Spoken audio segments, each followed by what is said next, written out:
0.005 divided by 10,000. Look, 10, 100,000, 10,000, these are called power of 10. To divide a whole number, to divide a decimal by power of 10, just count the number of zeros in the power of 10 and move the decimal point from right to left.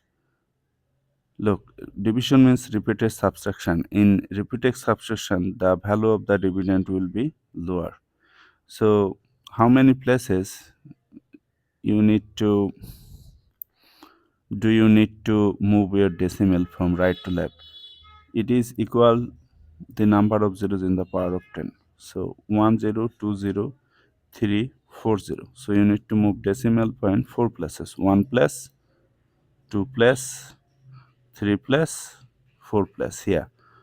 So we are getting decimal 0.0000005. You can add here one more 0 to mean that this is less than 1. So this is the answer.